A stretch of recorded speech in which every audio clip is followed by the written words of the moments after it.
Selamat datang di video terbaru saya. Video ini merupakan bagian dari video series yang berdiskusi soal berbagai teknologi seputar blockchain dan aset kripto. Video ini diproduksi bekerja sama dengan Akademi Kripto. Nah, seperti biasa, sebelum kita masuk ke materi, kita akan baca dulu halaman disclaimer. Berbagai informasi yang disampaikan di dalam video ini bukan merupakan ajakan untuk menjual atau membeli instrumen apapun, melainkan untuk tujuan edukasi semata. Ketika nanti ada penyebutan produk atau merek, bukan berarti endorsement terhadap produk tersebut, ya. Nah, hari ini apa yang akan kita bahas? Soal DAO atau Decentralized Autonomous Organization atau organisasi otonom yang terdesentralisasi.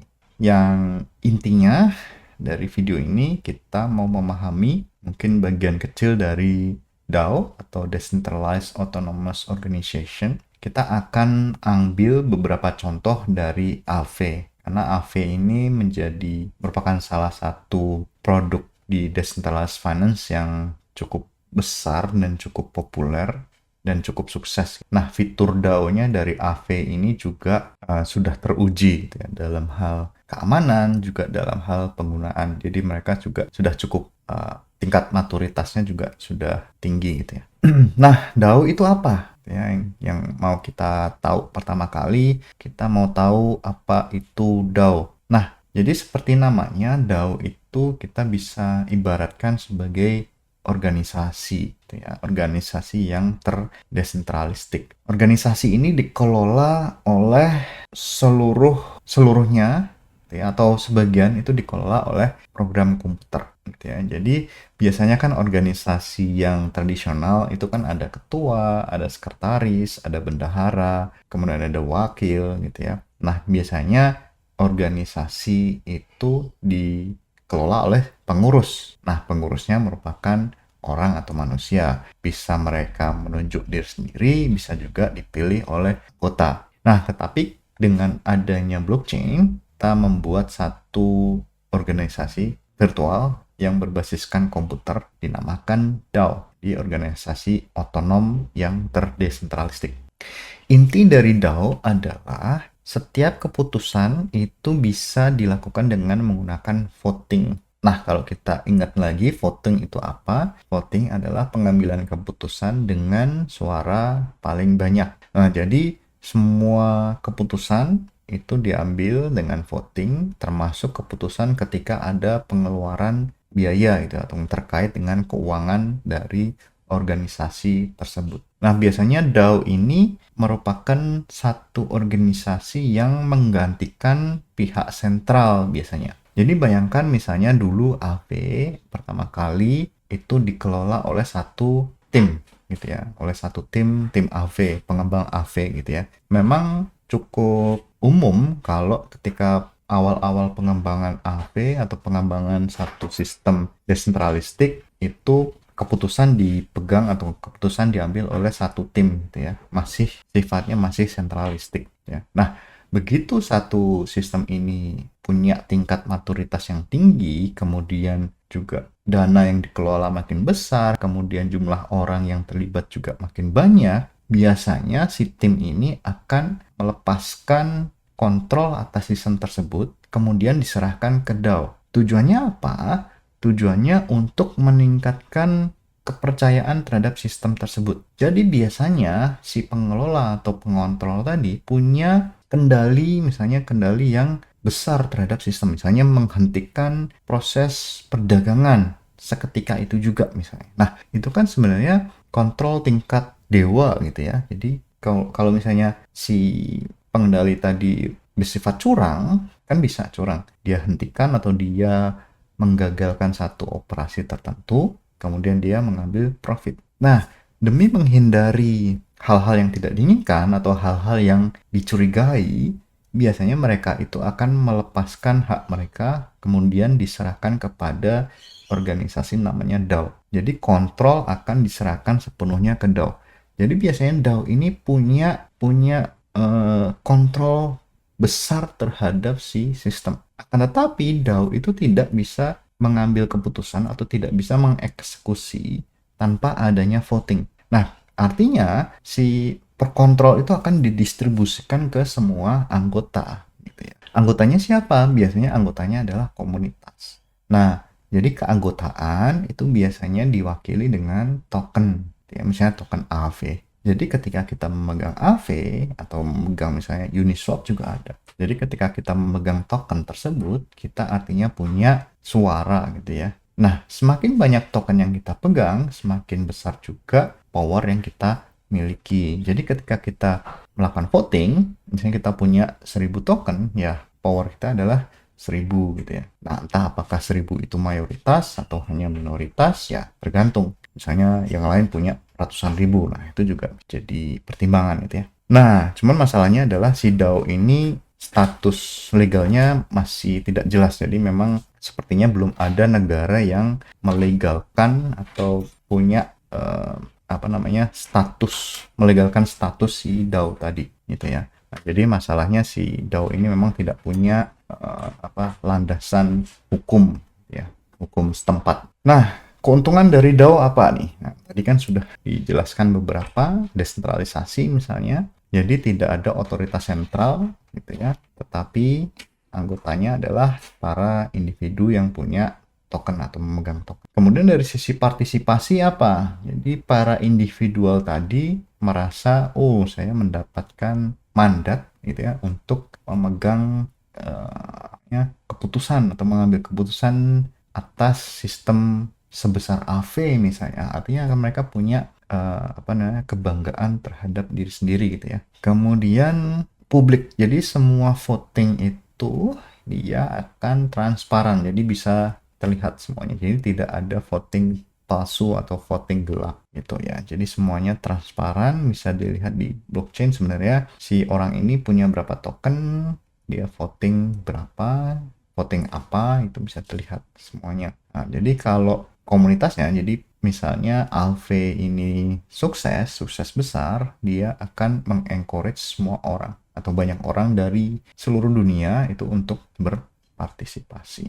Nah, batasan ada. Jadi ada kelemahan atau limitasi atau batasan dari DAO. Yang pertama adalah speed atau kecepatan pengambilan keputusan itu pasti lama gitu ya. Karena apa? Karena butuh voting. Jadi harus ada proses yang dilalui sebelum keputusan ini diambil. Berbeda halnya seperti organisasi biasa, misalnya si ketua bisa mengambil keputusan pada saat-saat yang genting misalnya. Tapi kalau di DAO tidak ada, umumnya tidak ada. Atau mungkin nanti ada, akan kita lihat itu ya, untuk hal-hal tertentu. Nah, kemudian edukasi. Biasanya si DAO tadi, kalau misalnya DAO ini kan sebenarnya hal yang baru gitu ya.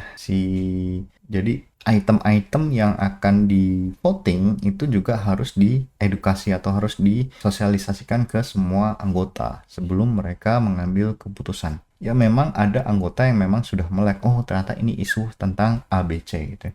Tetapi bisa jadi banyak juga anggota yang tidak aware terhadap isu tersebut. Nah, jadilah si orang yang membuat proposal itu harus menjelaskan dengan detail ini proposal soal apa, kemudian dampaknya terhadap komunitas apa, kemudian biaya yang terkait berapa, resikonya apa. Nah, semua harus dijelaskan di proposal. Nah, jadi itu merupakan pekerjaan yang cukup berat gitu ya bagi si pengirim proposal. Kemudian inefisiensi, jadi efisiensinya memang rendah gitu ya, karena tadi membutuhkan edukasi, membutuhkan komunikasi gitu ya.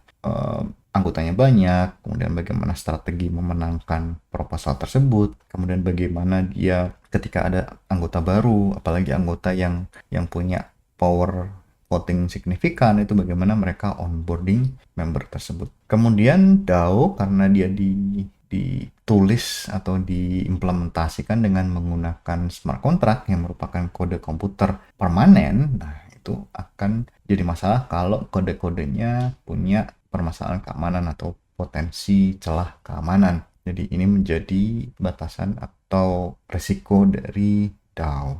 Nah, kalau kita lihat di AV, proposalnya seperti ini. Jadi overview, ada judul gitu ya. Kemudian summary atau penjelasan singkat soal proposal tersebut. Ini apa? Ini ada CapDAO mencari dukungan gitu ya untuk menambahkan liquid restaking token ke AV versi 3 di Ethereum gitu ya. Jadi ketika ada satu pihak yang mau menambahkan aset, nah ini butuh persetujuan DAO. Kemudian ini ada penjelasan, spesifikasi A, B, C, D, E, macam-macam. Nah, kalau kita lihat di sini, dia ternyata menang. Votingnya sukses ya. Jadi yang voting ada banyak sebenarnya, tapi dia berhasil mendapatkan 737.000 token dukungan gitu ya. Jadi 737.000 voting atau voting power itu yes, atau yang tidak itu sangat sedikit, akan kurang dari 1 AV.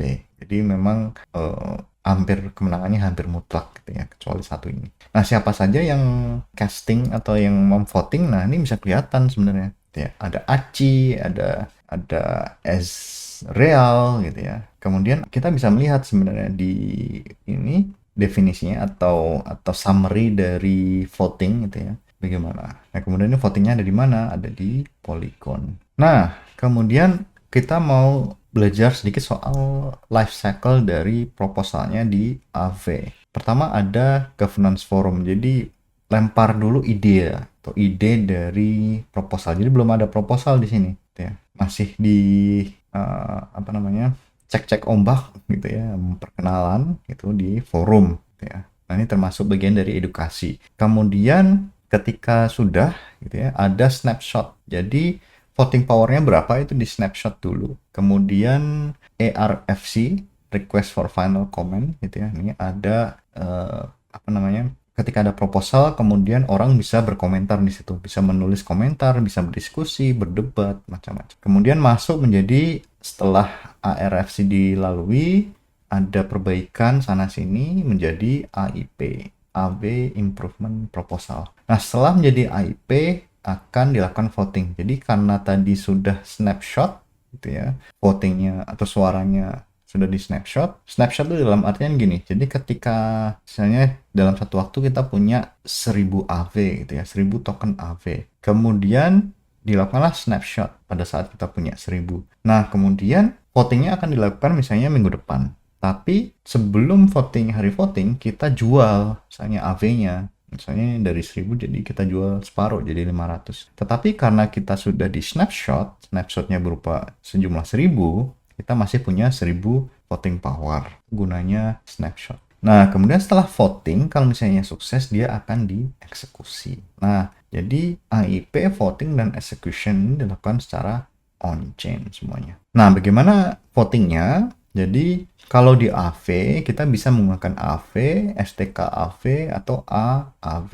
Jadi, ini jenis-jenis token yang ada di AV. Kita tidak akan bahas AV di sini, tapi setidaknya kita tahu ada beberapa jenis token yang bisa dipakai. Nah, uniknya adalah voting bisa dilakukan di berbagai jaringan atau berbagai blockchain gitu ya. Nah, kemudian akan ada representasi dari setiap jaringan. Misalnya tadi di Polygon ya, misalnya kalau kita votingnya di Ethereum akan jadi ada representatif. Nah, yang menjadi salah satu concern atau perhatian adalah ketika ada permasalahan keamanan, emergency, apa yang dilakukan. Jadi ada satu kelompok namanya Guardian, dia adalah 5 of 9 multi-signature. Jadi membutuhkan kesepakatan 5 orang dari total 9 anggota. Jadi anggota Guardiannya ada 9. Kalau misalnya si Guardian tadi mau mengeksekusi sesuatu, itu harus ada persetujuan 5 orang. Nah, tugasnya adalah melindungi protokol AV dari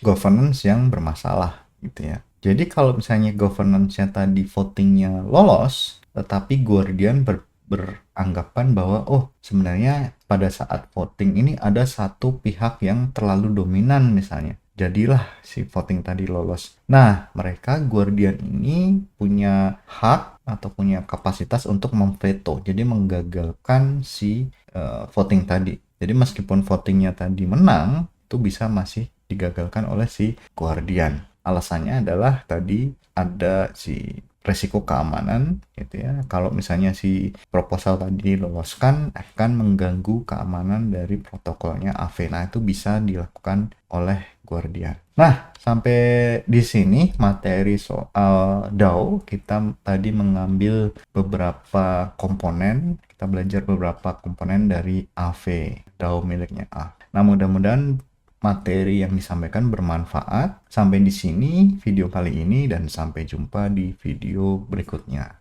Terima kasih.